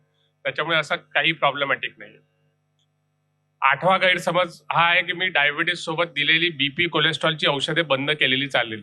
बरेचदा कसं असतं, डायबिटीज एकटा नसतो, सोबत बीपी असतं, कोलेस्ट्रॉल असतं. आणि जे हार्ट अटॅक, पॅरालिटिक अटॅक येतात लोकांना, ते ह्या 3 गोष्टी एकत्र आल्याने त्याचं प्रमाण वाढतं. आपल्या सगळ्याच भारतीय लोकांमध्ये हार्ट अटॅक याचं प्रमाण ओव्हरऑल पॉप्युलेशन म्हणजे बाकीच्या कंट्रीजपेक्षा जास्ती आहे. त्याचं कारण आहे की आपलं म्हणजे बीपी, डायबिटीज, कोलेस्ट्रॉल याचं प्रमाण आपल्या लोकांमध्ये जास्ती आहे. तर त्याच्यासोबत जशी शुगरची औषधं घेणं जरुरी आहे, तसंच बीपी आणि कोलेस्ट्रॉल देखील कंट्रोलमध्ये ठेवण्यासाठी आपल्याला त्याचं औषधं घेणं जरुरी आहे. एक घेतलं तर दुसरं सोडलं तरी चालतं असं अजिबात नाहीये. दुसरं, आपल्या इथे वर्षभर काही ना काही लोकांचे उपास वगैरे चालू असतात, प्रवास चालू असतात. आता कोरोनामुळे लोकांचे प्रवास बंद होते, पण आता समजा वॅक्सिनेशन झाल्यावरती, कोरोनाचं प्रमाण कमी झाल्यावर आता आपण बघतोय की तसं ओव्हरऑल ट्रॅव्हलिंगचा रेट वाढलेला आहे. तर बेसिकली सिव्हिअर डायबिटीज असेल, वय वाढलेलं असेल तर उपास करणं माणसांनी टाळावं. बाकी लोकांनी जसं जेवण करतो त्यावेळेस थोडं थोडं खाल्लेलं चालतं, पण पूर्ण हे बंद ठेवायला नको. आणि प्रवासात औषधं बंद करायचे नाही. बसमध्ये असाल, ट्रेनमध्ये असाल, स्वतःच्या गाडीने जात असाल, विमानात असाल, जिथे कुठे असाल, औषधाची वेळ झाली की औषध घेऊन घ्यायचं. औषधाची वेळ आणि जेवायची वेळ शक्यतो चुकवायची नाही. 5 दिवस गावाला गेलो होतो म्हणून औषधं बंद केले. माझे औषधं संपले होते, डॉक्टरकडे जायला 10 दिवस उशीर झाला म्हणून औषधं बंद केले, असं नसतं. तसं रोज जेवण करणं जसं जरुरी आहे तसं रोज औषधं घेणं पण आपल्याला जरुरी आहे. सर्वात महत्वाचं, माझ्या मुलीला डायबिटीज आहे हे सांगितले तर त्याचं लग्न जमणार नाही, त्याला नोकरी मिळणार नाही, हे अत्यंत चुकीचं आहे. म्हणजे आता मी पाहतो की शुगर नियंत्रणात ठेवली तर पेशंटच्या वैवाहिक जीवनात, प्रेग्नन्सी राहण्यात, प्रेग्नन्सीच्या आधी व मध्ये नॉर्मल शुगर ठेवली तर काहीही प्रॉब्लेम जात नाही. त्याच्यामुळे याच्यात काही असं लपवण्यासारखं काही नाही आहे. पण उलट ते लपवल्याने शारीरिक त्रास तर होतोच, त्या पेशंटचा वाढतो. बरेचदा मी पाहिलेलं आहे की पेशंटनी लग्न व्हायच्या आधी मुलीला डायबिटीज आहे लपवलेलं असतं आणि मग नंतर औषधं बंद करून टाकतात आणि त्याच्यामुळे एकदम डायबिटिक कोमामध्ये ऍडमिट होतात. तर हे सगळं त्याच्या जीवाचा धोका असतो. तर हे सगळं आपण टाळू शकतो. तर शारीरिक त्रास तर वाढतोच, पण मानसिक गुंतागुंती देखील वाढते. त्याच्यामुळे आवश्यक आहे की योग्य उपचार करून शुगर नॉर्मल ठेवणे, शुगरची योग्य उपाययोजना केली, आवश्यक काळजी घेतली तर कुठलाही जॉब मिळण्यास किंवा कोणाच्याही करिअरमध्ये काही प्रॉब्लेम जात नाही. म्हणजे आता जसं झालं, आता इव्हन लोक क्रिकेट प्लेअरही बरेचसे डायबिटीज आहे. अनिल कुंबळे हा भारताचा स्पिन बॉलर होता, त्याला डायबिटीज आहे, तो इन्सुलिन घेतो, पण तो वर्ल्ड क्लास हे झाला. तो पाकिस्तानचा वसीम अक्रम, त्याला पण टाईप 1 डायबिटीज होता. असे कित्येक उदाहरणं आहेत. सकाळी आता ते एक फिल्म ऍक्टर होता, त्यालाही डायबिटीज आहे. तर हे सगळं कसं आहे की त्याच्यामुळे कोणाला कुठल्याही जॉबमध्ये किंवा जॉब मिळण्यात किंवा करिअरमध्ये काही प्रॉब्लेम जात नाही. त्याच्यामुळे याच्यात लपवण्यासारखं काही नाही आहे, उलट त्याचा योग्य उपचार करणं जरुरी आहे. तर हे 10 गैरसमज मला दूर करायचे होते. कारण हे लक्षात ठेवायला पाहिजे की डायबिटीज मस्ट नेव्हर विन. आपण त्याच्या नियंत्रणात न राहता त्याला आपण नियंत्रणात ठेवलं तर आपलं आयुष्य सुखकर होतं. धन्यवाद. एक एपिसोड हुआ है जो हमने अगस्त और सितंबर में देखा पिछले साल, और इस साल फिर अप्रैल और मई में हम फिर से दूसरे वेव के थ्रू कोविड के गए। और मुझे लगता है कि मेरे घर में किसी को तकलीफ हुई, शायद आपके घर में के कोई रिलेटिव, कोई रिश्तेदार को हुआ होगा, आपके तो मुझे ऐसा नहीं, मुझे लगता है कि हम में से जितने भी लोग यहाँ पर हैं, उनके खुद के घर में या उनके रिश्तेदारों में या दोस्तों में हर किसी के ऊपर कोविड की चपेट आई ही है। कुछ सुधरे होंगे, कुछ शायद नहीं भी सुधरे होंगे। आज सुबह जब हमारा सेशन हुआ, जब इंस्टॉलेशन हो रहा था, उसके पहले हमारे जो डॉक्टर लोग गुजर गए कोविड में नागपुर में, हमने उनको श्रद्धांजलि अर्पित की। आज बहुत दुख के साथ बोलना पड़ा कि डॉक्टर लोग जो काम कर रहे थे कोविड के लिए, उनमें से कुछ को हमने इस साल खो दिया। कोविड ने हमको बहुत नज़दीक से छुआ और कुछ उसमें से बच के निकल गए, पर कुछ शायद नहीं भी निकले, और कुछ के ऊपर वो कुछ असर छोड़ के चला गया। और ये एक महामारी थी जिसको पैंडेमिक करके बोलते हैं, जो पूरे विश्व में फैली। जैसे सर ने बोला कि चालू तो चाइना से हुई, और इस दौरान जो हवाई जहाज से आने जाने का सिलसिला, देशों के बीच का जो डिस्टेंस कम हो गया है, जब हम आते जाते रहते हैं, एक दूसरे से मिलते हैं, तो उसमें ये वायरस फैल गया। जब हम बीमारियां बात करते हैं कि ये मच्छर से होती हैं, तो मच्छर से बचाव कर पाएंगे सफाई रख के, पानी से होती हैं तो पानी से बचाव कर पाएंगे, पर अगर हमारी हवा ही दूषित है तो कितना कठिन हो जाता है। हम कितना भी मास्क लगाएं, पर हवा तो वही वाली जाएगी, कितनी भी छन के अंदर जाए, तकलीफ तो वो अंदर देने ही वाली है। अब मैं 2 वेव्स तो हो गए, अभी ये तीसरा सत्र अगर शायद हमारे ऊपर फिर से आक्रमण न कर दे, उसके ऊपर हम बोलेंगे। हिंदुस्तान में 3.25 से 3.5 करोड़ केसेस हो गए हैं, उसमें 4.5 लाख लोगों की मृत्यु हो गई है। महाराष्ट्र सबसे ऊपर था कोविड के केसेस में, जिसमें 65 लाख लोग इफेक्टेड थे, और करीब 1.5 लाख के आसपास 1,38,000 इतने लोगों की मृत्यु हो गई है। केरला दूसरा स्टेट है महाराष्ट्र के बाद जहाँ पर कोविड के केसेस हैं, और वहाँ पर कुछ मृत्यु की प्रमाण कम है महाराष्ट्र के कंपैरिजन में। प्रॉब्लम ऐसा हुआ कि ये हमारा अभी का डेटा है, इसमें आप ऐसा देख सकते हैं कि ये पहला सत्र था जब अगस्त सितंबर में कोविड हुआ था। तब ये वाला जो यहाँ पर देख रहे हैं ये 1 लाख, 2 लाख, 3 लाख और 4 लाख, पहले सत्र में जब हमारा मार्च से यहाँ पर कोविड के केसेस चालू हुए, अगस्त के महीने में जब पीक पर थे तब 1 लाख केसेस हुए। दिल्ली में, महाराष्ट्र में, केरला में सभी जगह कोविड फैला हुआ था। उसके बाद सितंबर के बाद अक्टूबर में केसेस कम हुए, नवंबर दिसंबर केसेस कम थे। दिवाली हमने अच्छे से मनाई, नया साल हमने अच्छे से मनाया और फिर हमको लगा कि कोविड ख़त्म हो गया, हमारे यहाँ पर सब ठीक हो गया है और हमने प्रिकॉशंस लेना बंद कर दिया और हमारे सब लोग बहुत रिलैक्स हो गए। हमारे पॉलिटिशियंस, हमारे बाकी लोग जो रिलीजन से रिलेटेड हैं, सभी लोग बहुत रिलैक्स हो गए कि कहीं कुछ हमको अब प्रॉब्लम नहीं होगा। और उसके बाद में हमने फिर देखा कि दूसरा वेव आया और हमारे पास उसकी तैयारी ही नहीं थी। हमारे पास अस्पताल में बिस्तर नहीं थे, हमारे पास ऑक्सीजन नहीं था, हमारे पास डॉक्टर्स नहीं थे, हमारे पास काम करने वाले लोग नहीं थे, हमारे पास दवाइयाँ नहीं थी, क्योंकि ये बीमारी ऐसी थी में जिसकी दवाइयाँ हमेशा बनती नहीं है। और जो केसेस हुए वो 4 लाख के ऊपर हो गए। सो ये वाले देख रहे हैं यहाँ पर ये वाला जो पीक आया था अप्रैल और मई में, इतने सारे केसेस हो गए थे और उसमें काफ़ी सारे लोग चपेट में आ गए। उसके बाद में बहुत सारे हमने एजुकेशन सीरीज़ लिए, हमने सबको समझाना चालू किया, सरकार ने बहुत काम किया, डॉक्टर्स को भी एजुकेट किया, उनकी ट्रेनिंग ली, नर्सेस की ली, जनरल पॉपुलेशन को लिया, पुलिस की बहुत मदद ली गई। रास्तों पे देखा कि बिना मास्क के अलाउड नहीं था, लॉकडाउन्स हुए, सबके धंधे बंद कर दिए। इकोनॉमिकली हम बहुत पीछे चले गए क्योंकि सबके बिजनेसेस बंद थे, काम लोगों को नहीं मिल रहे थे। पर ऐसा है कि अगर जान बच जाएगी तो आगे शायद हम फिर से वापस ग्रो कर पाएंगे, पर अगर जान ही नहीं रहेगी तो कुछ नहीं बचेगा। सो अभी हम यहाँ पर हैं, यहाँ पर हमारे पास अभी के तारीख में अभी 30,000 के आसपास केसेस हो रहे हैं, जिसमें से 20,000 केसेस केरला में हो रहे हैं। 19 से 20,000 केरला में केसेस हैं, पर वहाँ के केसेस वैक्सीनेशन होने के बावजूद भी कोविड हो रहा है। वैक्सीनेशन से हमको बचाव जरूर हो जाता है। अभी हमने एक स्टडी पब्लिश की थी जिसमें जिसको वैक्सीन मिला है और जिसको नहीं मिला है, जिन्होंने वैक्सीन नहीं लिया था और उनको अगर बीमारियां थी जैसे ब्लड प्रेशर की, हार्ट की, डायबिटीज़ की, उनका कंट्रोल नहीं है, बाकी सब बीमारियां थी या कैंसर था, तो उनका कोविड ज़्यादा मात्रा में बहुत सीवियर था, जिसमें हम CT स्कैन में स्कोर निकालते थे, वो स्कोर बहुत ज़्यादा था और तकलीफ़ें ज़्यादा थी। पर जिनको वैक्सीनेशन मिल गया था उसमें मोर्टेलिटी, मतलब जो लोग मर रहे थे उसकी मात्रा बहुत कम थी और या नहीं के बराबर थी और सीवियर नहीं हो रहा था।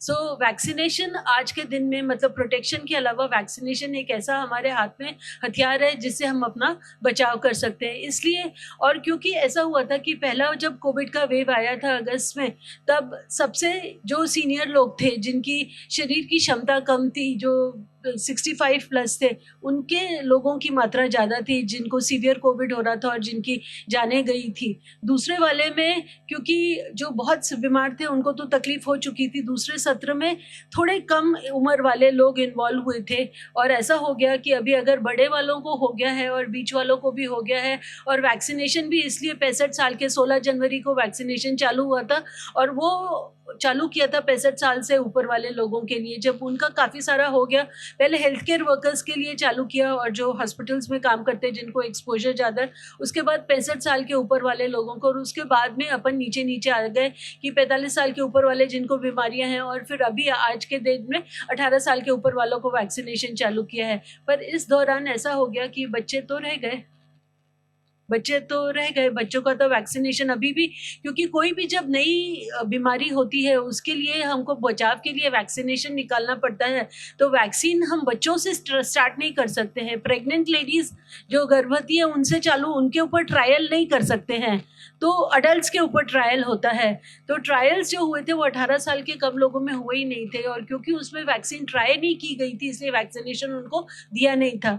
और कोविड के जो अंश रहते हैं शरीर में, जहाँ कोविड का वायरस अटैच होता है, वो अंश बच्चों में कम रहते हैं, इसलिए बच्चों को अगर कोविड होता भी है तो कम मात्रा में होता है, ऐसा सोचना था। इसलिए बच्चों, अब क्योंकि बाकियों को वैक्सीन हो गया है या वो उनको कोविड हो चुका है या एक्सपोजर हो चुका है, इसलिए हमें लगता है कि अगर तीसरी वेव आएगी तो बच्चों को ज़्यादा इन्वॉल्व करेगी। तो कंसर्न्स क्या हुए थे कोविड के दौरान जनवरी के महीने में वहाँ से यूके से हमारे पास एक ट्रायल के रिपोर्ट्स आए थे जिसमें था कि अगर हम स्टेरॉइड्स देते हैं तो पेशेंट्स बेहतर हो जाते हैं। पर स्टेरॉइड्स थोड़े ज़्यादा मात्रा में घर में रहने वाले मरीजों को नहीं देना होता है, जो अस्पताल में रहते हैं जिनका ऑक्सीजन कम होता है उनको स्टेरॉइड्स देने थे। पर स्टेरॉइड्स की मात्रा काफ़ी मरीजों को मिली और उससे शुगर बढ़ गए लोगों के, और जो काला फंगस बोल रहे थे, black fungus which was known as mucormycosis, वो चला गया। और म्यूकोरमाइकोसिस कोविड के बाद का कॉम्प्लिकेशन था जिसमें शुगर बढ़ा था और उसमें लोगों को जबड़ों में दर्द होना, मुंह में छाले होना, तालू में पैलेट में छाले होके वो परफोरेट हो रहे थे, दांत ढीले हो रहे थे। और सिर्फ ओरल कैविटी पर नहीं था, वो नाक में जाके और ब्रेन में चला जा रहा था। और ब्रेन में जाने के बाद में वो फंगस अगर वहाँ पर ग्रो हो जाता है तो पूरा डेबिलिटेटिंग, मतलब पूरा घुल जाता है, ऐसे चेहरा पूरा घुल जाता है, काला होके गलने लग जाता है। ऐसे बहुत सारे मरीज थे जिनके चेहरे काले होके घुल गए थे और उनके फिर बाद में उनको दवाइयाँ देने के बाद में उसके लिए जो इंजेक्शन लगता है एम्फोटेरिसिन, वो सरकार के पास उतनी मात्रा में फैक्ट्री से बनता ही नहीं था। तो नितिन गडकरी जी ने बहुत सारी उसके पीछे प्रयत्न किया और वर्धा में उन्होंने नए फैक्ट्रीज जल्दी करके उनके सैंक्शंस कराए और वहाँ इंजेक्शंस बनना चालू हुए और हमको प्रोवाइड किए। सो बहुत सारे मरीज म्यूकोर से निकले और उनके फिर सुधरने के बाद में प्लास्टिक सर्जरीज वगैरह हुई। So this was a major complications.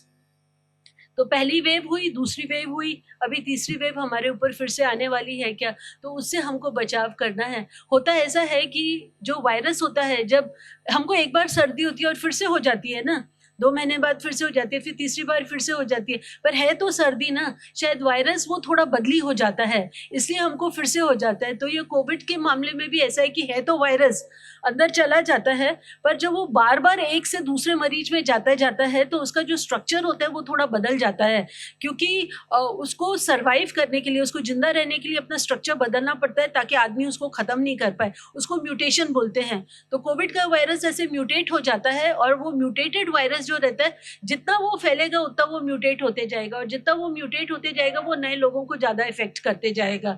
तो हमको ये देखना होता है कि हमने जो वैक्सीन दी है वो म्यूटेटेड वायरस के अगेंस्ट में इफेक्टिव है कि नहीं है।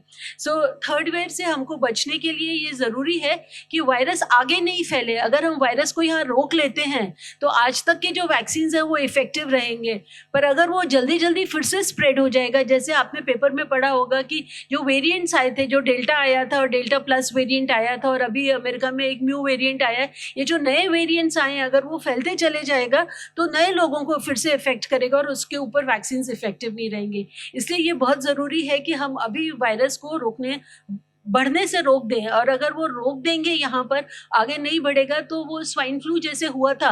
तो स्वाइन फ्लू जब हुआ था तब तो पूरे भर के मरीज आ रहे थे और पूरा फेफड़े में बलगम चला जाता था और पेशेंट की जान चली जाती थी, पर क्योंकि हम उसको रोक पाए वहाँ पर तो अब वो एंडेमिक चला गया है। एंडेमिक मतलब कम मात्रा में होता है, और अगर कम मात्रा में होता है तो इतना जानलेवा नहीं होता है। तो शायद कोविड भी अगर हम आगे बढ़ने से उसको बचा ले तो वो एंडेमिक हो जाएगा। जैसे आज के स्थिति में 15 मरीज या 10 मरीज या 8 मरीज रोज नागपुर सिटी में आ रहे हैं, अगर उस प्रमाण में अगर हम चलते रहे तो शायद हम थर्ड वेव से बच जाएंगे। पर ये याद करना बहुत ज़रूरी है कि अमेरिका में, जापान में, यूके में सब जगह थर्ड वेव आ रहा है, सब जगह फोर्थ वेव। जापान में फोर्थ वेव भी ओलंपिक्स के पहले आया, पर क्योंकि वो वैक्सीनेटेड थे और उनका वैक्सीन इफेक्टेड था तो वहाँ पर ज़्यादा मौतें नहीं हुई थी।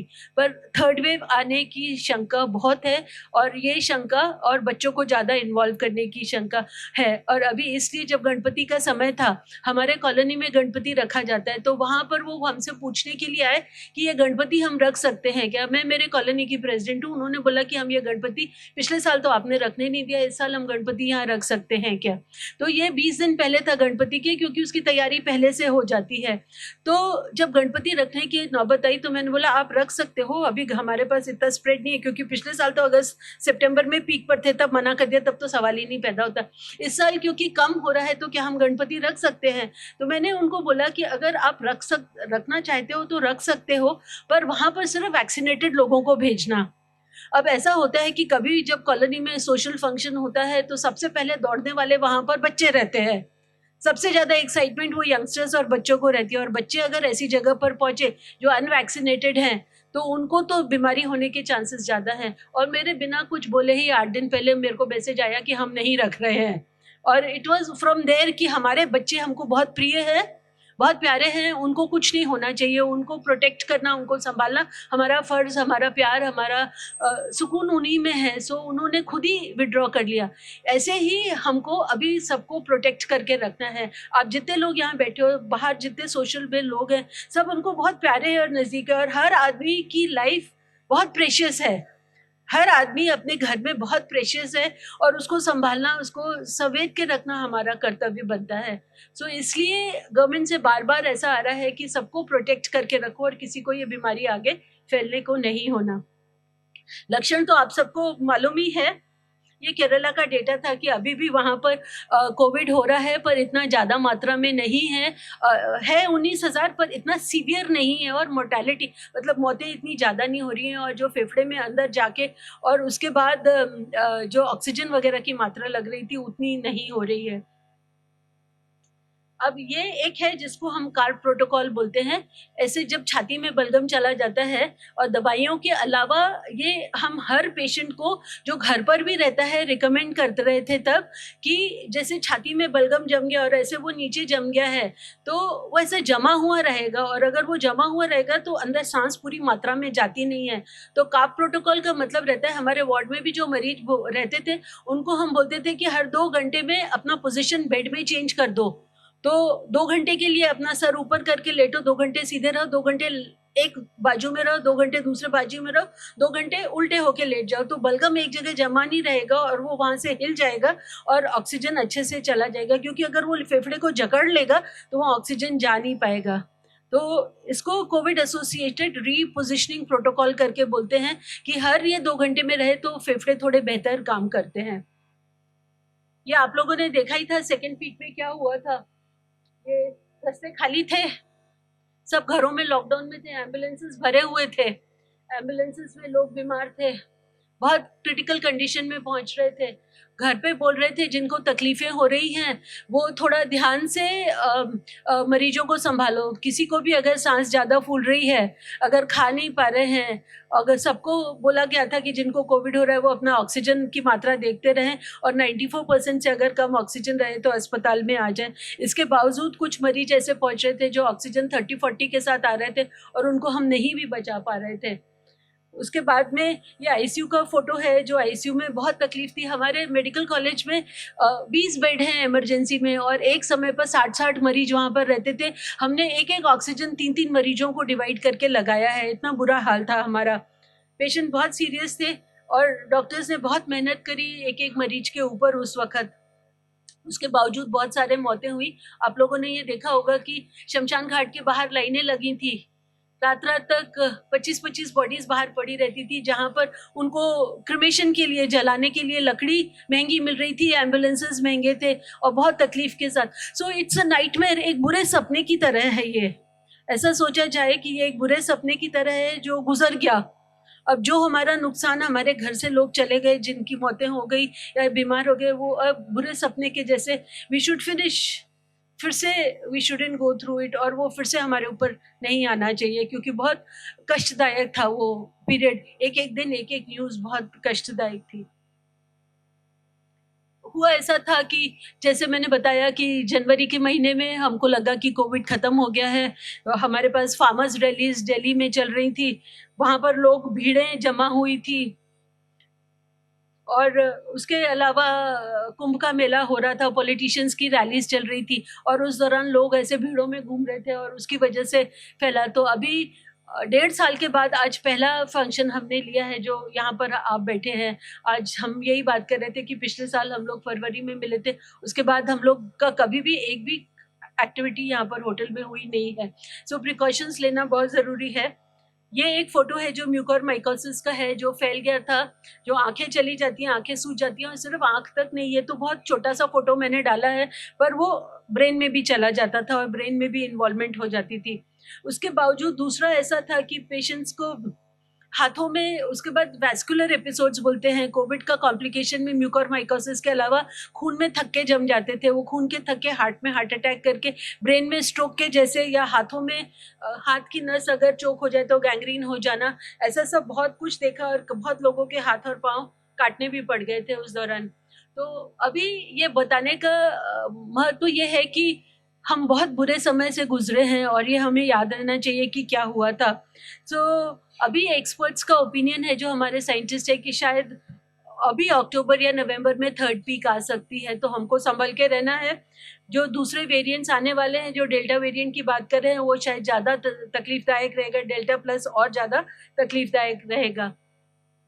तो प्रिकॉशंस हमको क्या लेने हैं, इंडिया को वार्निंग क्या है, प्रिकॉशंस क्या लेने हैं, कि हमें सर्फेसेस से कोविड का वायरस सर्फेसेस के ऊपर रहता है, तो हाथ सैनिटाइज करने हैं, बार बार धोते रहने हैं, छींकना किसी के सामने नहीं है, खांसना किसी के सामने नहीं है। अगर छींक आ जाए तो कपड़ा सामने रखना है, अगर खांसी आ रही है तो एल्बो में खांसने का है, हाथ सैनिटाइजर से साफ करते रहें, मास्क हमेशा पहनते रहें, बार बार चेहरे को हाथ नहीं लगाएं। अगर तुम्हारी तबीयत ठीक नहीं है तो घर के अंदर ही रहें, बीड़ी सिगरेट का सेवन ना करें, और जिनके फेफड़े खराब है वो तो बिल्कुल अलग से संभाल के रहें, और बिना काम के घर के बाहर ना निकलें। और सबसे अच्छा ये जो इंटरनेशनली अंतर्राष्ट्रीय स्तर पर रिकॉग्नाइज किया गया था, वो कि हमारा हिंदुस्तान का नमस्ते, क्योंकि किसी का हाथ अगर इन्फेक्टेड है उसे हाथ नहीं मिलाने का। So we use to do elbow touch, अगर करने का ही है, हाथ नहीं, पर namaste is the best way to greet anybody. अगर कोई इन्फेक्टेड है तो उसको टेस्ट कर लें, उसको ट्रैक कर लें, जैसे गवर्नमेंट कर रही थी, टेस्ट ट्रैक एंड ट्रीट। पहले टेस्ट कर लें, अगर वो बीमार, उसके जो कांटेक्ट में लोग आए हैं उनको ट्रैक कर लें और उनको ट्रीट कर लें। आज के टाइम पर फिर से अभी लास्ट 3 हफ्ते से ऐसे रिकमेंडेशंस हैं, डिस्पाइट 8-10 केसेस आ रहे हैं, क्योंकि वो स्प्रेड कर सकते हैं। जिसका टेस्ट पॉजिटिव आता है उसको 14 दिन के लिए अभी घर पे क्वारंटाइन नहीं कर रहे हैं, इंस्टीट्यूट में कोविड केयर सेंटर्स में रख रहे हैं आज भी। सो हम खुद को बचा कैसे सकते हैं कोरोना से, है वैक्सीनेशन से। तो वो बहुत इंपॉर्टेंट है। जिन्होंने यहाँ पर वैक्सीन नहीं लिए हैं, अपने वैक्सीन जरूर ले लें, सोशल डिस्टेंसिंग बना के रखें, सैनिटाइज हाथ करते रहें और मास्क हमेशा पहने। So we have to be prepared. बच्चों के लिए ये तो सरकार की तरफ है और हमारी तरफ है, अस्पताल के लोगों को, कि वायरस अगर बच्चों को इन्वॉल्व करेगा तो हमको बच्चों के लिए आईसीयूज़ की तैयारी, उनके वेंटिलेटर्स की तैयारी, क्योंकि बच्चों के डॉक्टर्स अलग रहते हैं, उनके डोजेस अलग रहते हैं, उनके आईसीयू के तरीका जो रहता है, पीडियाट्रिशियंस अलग रहते हैं, उसकी तैयारी हमको करनी है। कुछ वक्त में अभी 12 साल से 18 साल के लिए वैक्सीन्स का ट्रायल चालू है, वो अभी दे देंगे। प्रेग्नेंट लेडीज़ में वैक्सीनेशन चालू हो गया है। बच्चे, अगर छोटे बच्चों में जब होता है कोविड, तो उनको ग्रंटिंग साउंड्स आते हैं, वो ज़्यादा बोल नहीं पाते हैं, सांस लेने में तकलीफ होती है, उनके हाथ पांव ठंडे हो सकते हैं, आंखें धसी हुई रह सकती हैं, पेशाब नहीं हो सकता है, थोड़े खाना नहीं खाएंगे, और थोड़े डायरिया, पतली संडास वगैरह हो सकती है। So pregnant women and COVID transmission to unborn children, जो वायरस है वो सांस के द्वारा एयर ड्रॉपलेट से स्प्रेड होता है, वो प्लेसेंटा के थ्रू नहीं जाता है। तो प्रेग्नेंट लेडी जो है वो अपने वायरस बच्चे को नहीं देती है जब वो गर्भाशय में रहता है, पर बच्चा पैदा होने के बाद जब उसको वो फीड करती है, फीडिंग हमने बंद नहीं किया था, डॉक्टर के हिसाब से रिकमेंडेड था कि फीडिंग करते रहें, पर उस वक्त जब बच्चे को फीड कर रहे हैं तो हाथ धुले हुए रहने चाहिए और मास्क पहना हुआ चाहिए। और क्योंकि ब्रेस्ट मिल्क बच्चे के लिए अच्छा रहता है, तो ब्रेस्ट फीडिंग के लिए मना नहीं था। सो 12 साल से कम बच्चे, जो 12 साल के 165 मिलियन चिल्ड्रंस हैं, उसमें से जो अगर इफेक्ट होंगे, 20% of them might get infected. अगर उसमें से 20% इन्फेक्ट हो गए और 5% को आईसीयू की ज़रूरत पड़ी, तो 90,000 हमको आईसीयू के बेड्स चाहिए, जो हमारे पास इस वक्त नहीं है। सो 20 और 21 में फ़र्क बेसिकली वैक्सीनेशन का हो गया है। हमारे पास वैक्सीन अभी आ गई हैं, सबने वैक्सीनेशन ले लेने का। 3 तरीके के वैक्सीन आज सिटी में अवेलेबल है, एक कोविशील्ड, कोवैक्सीन और स्पुतनिक। कोविशील्ड जो वैक्सीन है वो 8 से 12 हफ्ते के बाद लगाते हैं, कोवैक्सीन 6 से 8 हफ्ते के, और स्पुतनिक भी 1 महीने के बाद में। इमरजेंसी यूज़ ऑथराइजेशन, EUA का मतलब रहता है कि हमने इमरजेंसी में वैक्सीन्स बनाई हैं। कोई भी वैक्सीन, कोई भी दवाई का जब ट्रायल लगता है तो 10 साल लगते हैं कोई दवा बनाने के लिए, पर ये वाले वैक्सीन 1-1.5 साल में तुरंत आ गए थे और गवर्नमेंट ने सैंक्शन कर दिए थे। सो इमरजेंसी में ये वैक्सीन्स को हमने रिकमेंड किया है। सो वैक्सीन टेक्नोलॉजी अलग अलग है हमारे इंडिया के। अभी यूके के साथ हमारी गवर्नमेंट की बात हो रही थी, हमारे कोविशील्ड को रिकॉग्नाइज नहीं कर रहे थे, और उन्होंने बोल रहे थे कि 14 दिन तक अभी भी हमारे लोग अगर यूके जाते हैं तो उनको क्वारंटाइन होना पड़ेगा। सो अभी भी मेरे को लगता है फॉरेन मिनिस्ट्री की उनके साथ बातचीत चालू है इसके बारे में। सो वैक्सीन्स को कोल्ड चेन में मेंटेन करना पड़ता है। जो बाहर वैक्सीन्स लग रहे हैं, जो फाइजर के और मॉडर्ना के वैक्सीन्स लग रहे हैं, वो -20 to -80 डिग्रीज रखना पड़ता है। उसको स्टोर करना मुश्किल जाता है और महंगा भी है। सो हमारे ये वाले वैक्सीन्स हमारे टेम्परेचर्स पे रह सकते हैं। So they are approved, government say approved हैं। सो वैक्सीन लेने में डरने की कोई बात नहीं है। हल्का फुल्का जैसे बच्चों को हम ये लगा के आते थे, बट जब डीपीटी और पोलियो वगैरह बच्चों को देते तो थोड़ा बुखार आता है, थोड़ी सूजन आती है, वैसे ही इस वैक्सीन के बाद थोड़ी सूजन वगैरह। आप लोगों में से कितनों ने वैक्सीन ले लिया है? Majority everybody has taken. तो ज़्यादा साइड इफेक्ट्स तो हुए नहीं, मुझे तो फीवर भी नहीं आया, सर भी नहीं दुखा। तो किसी किसी को थोड़ी खुजली, थोड़ा दर्द, थोड़ा बुखार एक आधा दिन के लिए रह सकता है, पर मेजर साइड इफेक्ट्स वैक्सीन्स के नहीं है।